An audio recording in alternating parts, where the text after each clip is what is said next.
When the world ended, it didn't end with explosions, screams, or fire raining from the sky like the movies love to predict. It was quiet. Too quiet. It felt like the universe itself decided one morning that humanity had overstayed its welcome. One day, people lived their messy, noisy lives, honking cars, crowded markets, the sweet chaos of existence, and the next silence. Aria stood at the edge of a deserted highway, wind tugging at her long black hair, like a reminder she was still here. She pressed the cracked radio tighter to her ear. Static. Always static. Once there was a voice, faint, glitching, but it faded before she could answer. She had replayed that moment in her head for months. It was proof. She wasn't the only one. She couldn't be. Her boots crushed glass bottles scattered outside what used to be a convenience store. The door creaked as she pushed inside. She moved like a ghost haunting the remains of humanity. Shelves were mostly empty. Everyone had taken what they could in the panic before disappearing. She grabbed a dusty bottle of water and a granola bar that had expired last year. Expiration didn't matter anymore.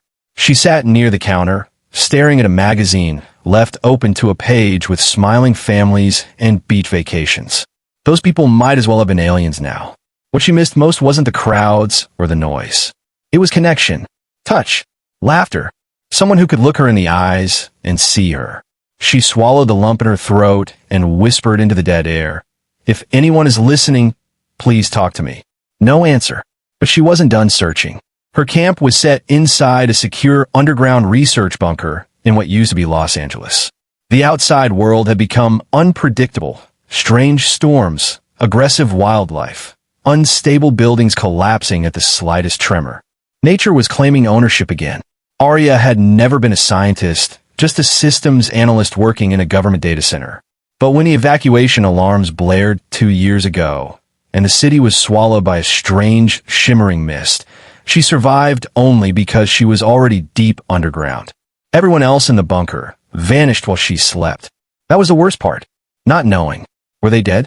Did the mist teleport them somewhere? Was she immune? Or was she chosen?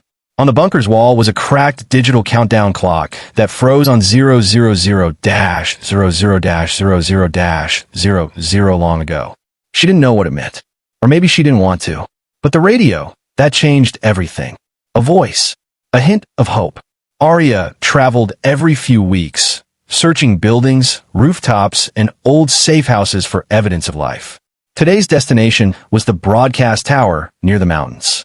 If she could boost the signal and send a message strong enough, maybe the voice would reach her again. She pushed a rusty motorbike out of the store parking lot, its engine coughing awake after a few kicks. She rode through empty neighborhoods, houses with doors wide open like mouths frozen mid-scream. Playgrounds still had swings gently rocking, taunting her with memories of happier times. At the mountainside, she parked and hiked the rest.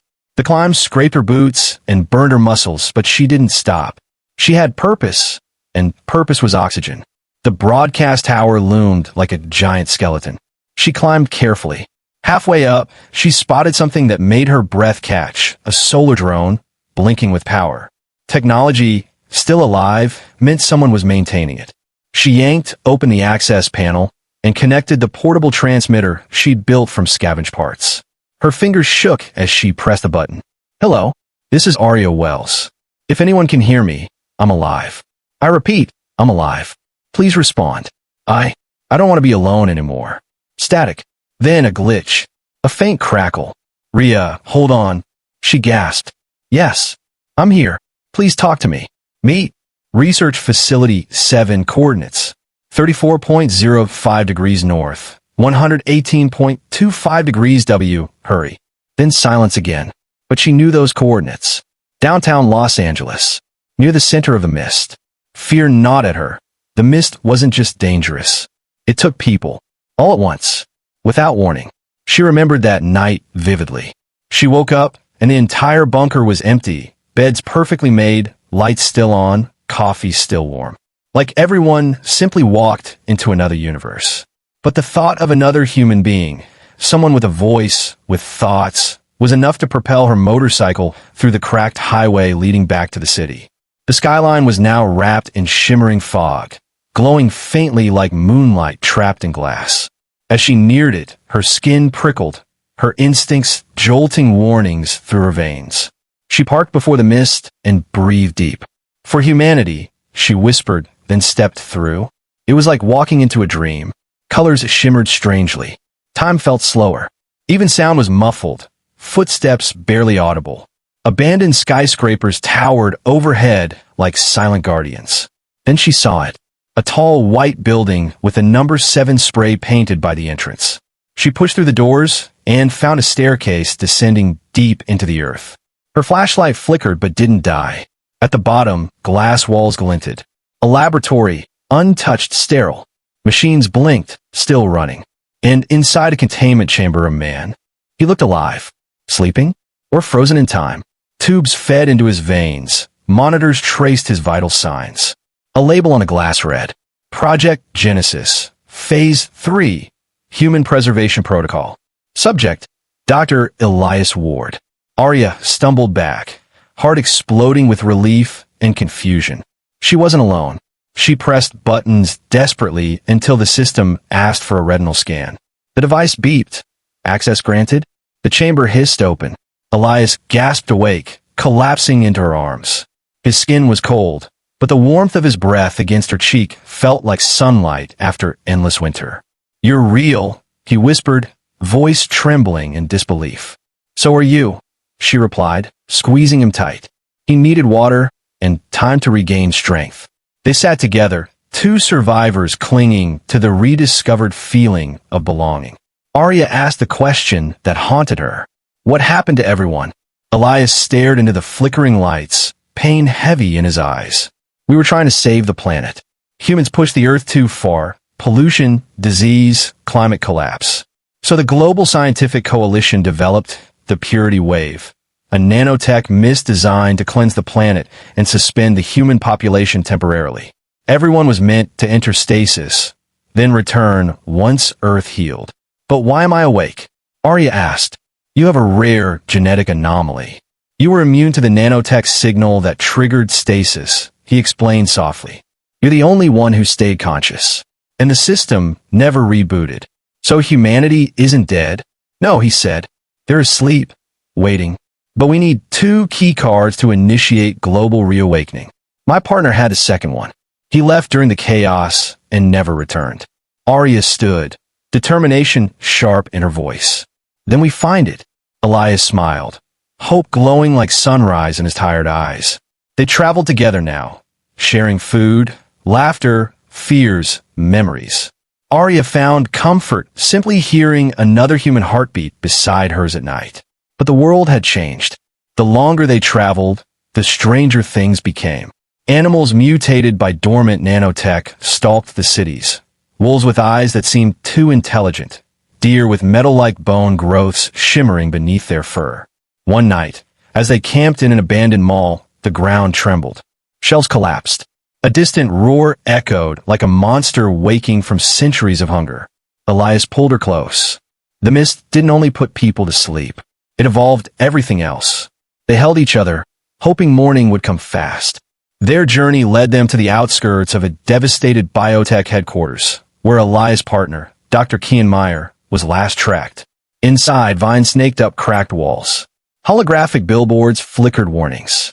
"Genetic exposure zone. Do not enter." Aria and Elias exchanged a look. There was no other choice. As they stepped inside, a soft whirring noise rose. Machines activated tracking motion. A drone plunged from the ceiling, firing tranquilizing darts. Aria shoved Elias aside and smashed it with a fallen metal rod. More drones approached. They sprinted through the corridors, leaping over debris until they reached a sealed vault. The vault recognized Elias and slid open. Inside, a single cryogenic pod. A man inside, Dr. Kienmeyer. But something was wrong. His body twitched, eyes open, pupils unnaturally dilated, nanotech pulsing like silver veins across his skin. He wasn't asleep. He was evolving. Kien's voice crackled out, robotic and hollow. "You shouldn't have awakened him. The world doesn't need humans anymore. It needs purity." He broke free of the pod, stepping forward with unnatural strength. Aria fired a flare she kept for emergencies straight into his chest. It bought a moment, not more. Kian lunged at Elias, the man who once trusted him like a brother. They crashed into a computer station, sparks showering the floor. Aria grabbed a fire extinguisher and slammed it against Kian's skull. Once, twice. He finally collapsed, still breathing but stunned. Elias scrambled toward a secured box lying beside the pod. The second key card. Aria, let's go. She hesitated, staring at Kian. A reminder of what humanity's desperation had unleashed. But she knew mercy now meant extinction. They ran. Back in Research Facility 7, they inserted the two key cards together. A holographic display flickered alive. Global reawakening sequence initiated. Estimated time, 90 days. Elias exhaled shakily. We did it. Aria smiled, exhausted, bruised, alive. The world's coming back. But the process wasn't instant. They had 3 months to wait, just the two of them, to rebuild enough stability to welcome billions back to a new Earth. And in those months, they fell in love quietly. The kind of love born from shared survival, whispered fears, and the rediscovery of joy. They talked under starlight about what they would tell future generations. They kissed like it gave their lonely years meaning.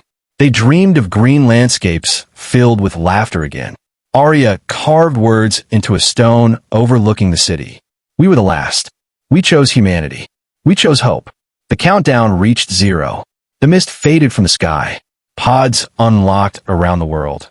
Millions of hearts beating again.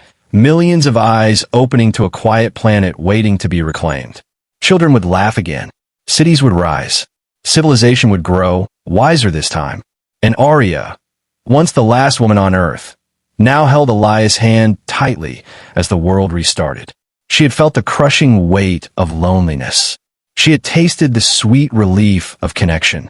And now she understood the most important truth. Humanity's greatest strength wasn't survival. It was togetherness. Aria looked at Elias, her smile soft and beautiful. We're not alone anymore. The future began again.